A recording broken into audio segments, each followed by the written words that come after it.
Hello and welcome to the science classes. तो today we will discuss about the coal and petroleum. So हमारे पास कोल और petroleum क्या है, ये हमारे पास है नेचुरल रिसोर्सेज. और नेचुरल रिसोर्सेज हमारे पास कितनी टाइप के होते हैं? नेचुरल रिसोर्सेज हमारे पास होते हैं दो टाइप के, द इनएग्जॉस्टेबल नेचुरल रिसोर्सेज और exhaustible natural resources. So what are the inexhaustible natural resources? Inexhaustible natural resources होते क्या हैं एक्चुअल में? तो these are the resources which are present in unlimited quantity in nature and are not likely to be exhausted by the human activities. तो ये वो वाली resources होती हैं जो कि ह्यूमन एक्टिविटी की वजह से ख़त्म नहीं हो सकते. जैसे हमारे पास एयर होगी, सनलाइट होगी, ये काफ़ी अनलिमिटेड क्वांटिटी में हम लोगों को हमारी नेचर में मिलते हैं. देन हमारे पास आते हैं एग्जॉस्टेबल रिसोर्सेज. एग्जॉस्टेबल रिसोर्सेज वो वाले रिसोर्सेज होते हैं जो बड़े लिमिटेड अमाउंट में हमारे पास प्रेजेंट हैं और दे कैन एग्जॉस्ट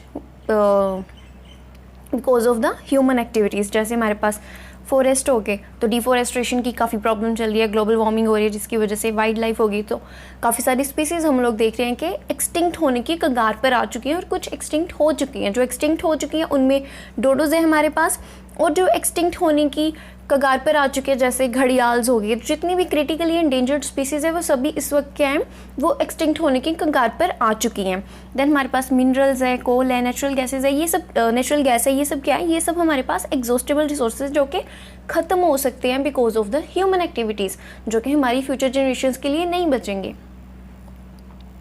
देन क्या आता है, some exhaustible natural resources like coal, petroleum, natural gas, and these were formed from dead remains of living organisms which are called fossils.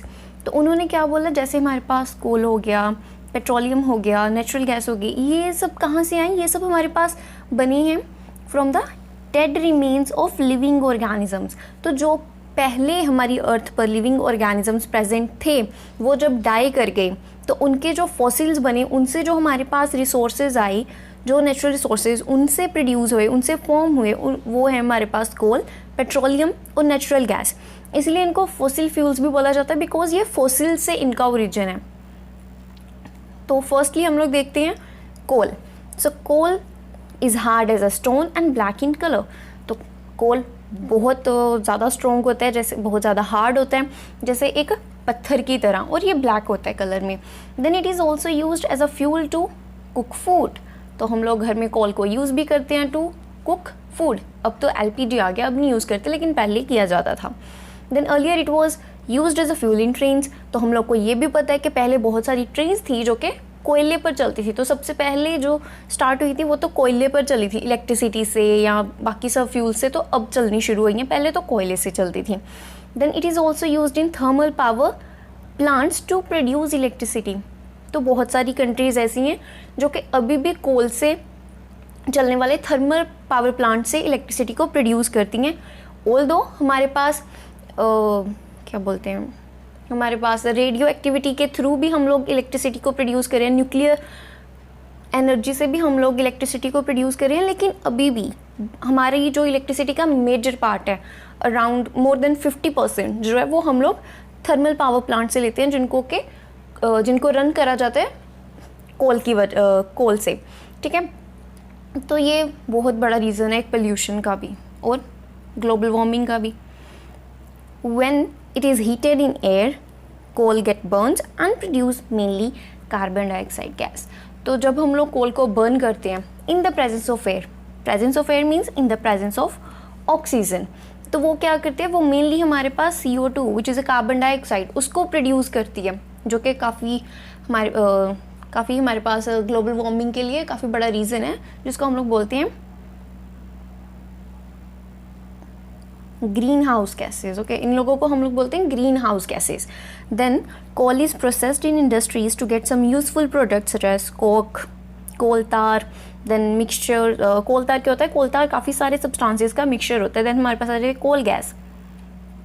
Coal gas कब बनती है, जब हम लोग कोल से कोक बनाते हैं तो हमारे पास एक गैस आती है जिसको बोल देते हैं कोल गैस. देन आता है पेट्रोलियम. तो petrol and diesel are obtain from petroleum. तो पेट्रोलियम क्या है, पेट्रोलियम है हमारे पास जिसको हम लोग बोल देते हैं कच्चा तेल. ओके, तो पेट्रोलियम हमारे पास कच्चा तेल होता है जिसको हम लोग रिफाइनरीज में ले जा करके प्रोसेस करके फिर उनमें से लेते हैं पेट्रोल और diesel. Then petroleum was formed from living organisms in sea. तो ये आए कहाँ से? ये आए जो लिविंग ऑर्गेनिजम्स थे ना सी में, जो मेरीन ऑर्गेनिजम्स थे, उनके फॉसिल फ्यूल से जो हमारे पास नेचुरल रिसोर्स आया उसको बोलते हैं पेट्रोलियम।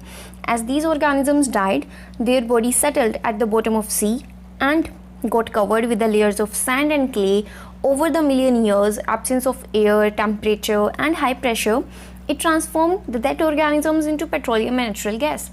तो क्या हुआ, जब हमारे पास जितने भी मरीन ऑर्गेनिजम्स थे वो डाई कर गए, तो वो सी के बिल्कुल बॉटम पर जा कर के उन्होंने लेयर बना ली, बिल्कुल वहाँ पर सेटल डाउन हो गए। तो उसके ऊपर क्या हुआ, क्ले, सैंड, उन सब ने उनके ऊपर काफ़ी सारी लेयर्स बना ली उनके ऊपर। तो इसकी वजह से क्या हुआ, नीचे ऑक्सीजन नहीं जा पाई, प्रेशर काफ़ी ज़्यादा हाई हो गया और टेम्परेचर भी काफ़ी ज़्यादा हाई हो चुका था वहाँ पर। तो वहाँ पर जो डेड रिमेन्स बचे थे ना, वहाँ पर जो फॉसिल्स बने थे, तो उन फॉसिल्स में से हमारे पास वो ट्रांसफॉर्म हो गए पेट्रोलियम और नेचुरल गैस से। तो इसलिए हम लोग को पेट्रोलियम और नेचुरल गैस हमेशा सी में से मिलते हैं।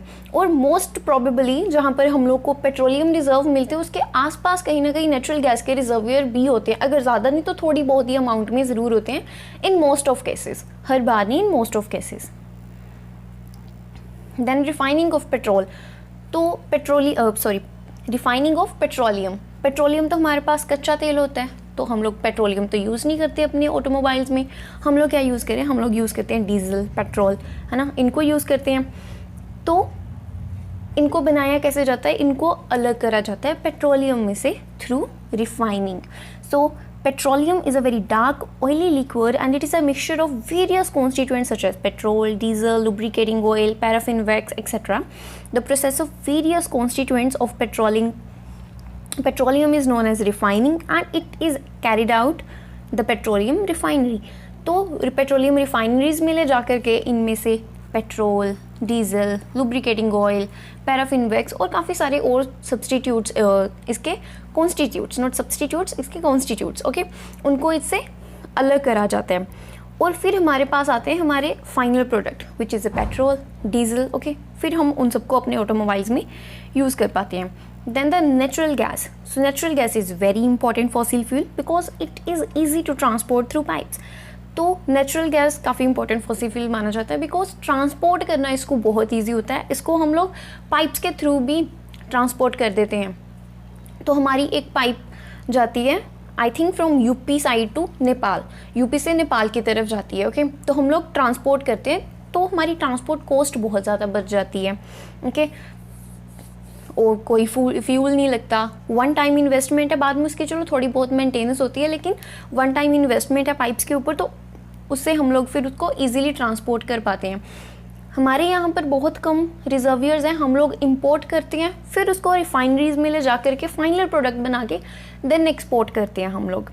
Then the natural gas is stored under high pressure as compare to CNG and CNG is used for power generation. तो नेचुरल गैस है जो उसको हाई प्रेशर चाहिए होता है CNG से, CNG को जो प्रेशर चाहिए उससे काफ़ी हाई प्रेशर चाहिए नेचुरल गैस को, ओके। और CNG को कहाँ यूज़ करा जाता है, in the power generation, electricity produce करने के लिए, पावर को जनरेट करने के लिए।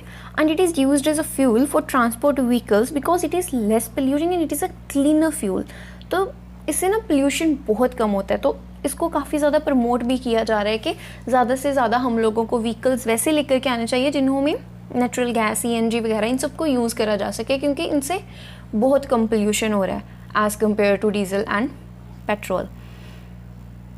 देन हम लोगों ने देखा कि पेट्रोलियम और कोल ये तो इनएग्जॉस्टेबल नेचुरल रिसोर्सेज हैं, तो ह्यूमन एक्टिविटीज़ से इनको ख़त्म किया जा सकता है, जो कि काफ़ी हद तक हो चुके हैं।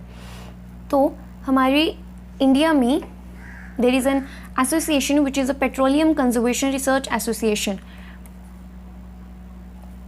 PCRA, okay, the Petroleum Conservation Research Association, they advise the people how to save them। तो उन्होंने कुछ ना सेट ऑफ इंस्ट्रक्शंस दी हुई हैं कि अगर इसको फॉलो करोगे तो आप लोग ना काफ़ी हद तक उनको सेव कर सकते हो नेचुरल रिसोर्सेज को, which is petroleum and coal. तो वो क्या हैं हमारे पास वो सेट ऑफ इंस्ट्रक्शंस क्या हैं, drive at a constant speed and moderate speed as far as possible. तो उन्होंने बोला एक कांस्टेंट स्पीड पर चलने की कोशिश करो, ये नहीं कि पहले आप लोग 30 किलोमीटर पर आवर की स्पीड पर चल रहे हो फिर 80 किलोमीटर पर आवर की स्पीड पर चल रहे हो, ऐसे नहीं चलना। एक कांस्टेंट सी स्पीड को जितना पॉसिबल हो सकता है उतना ज़्यादा कांस्टेंट स्पीड पर चलो। Switch off the engine at traffic lights.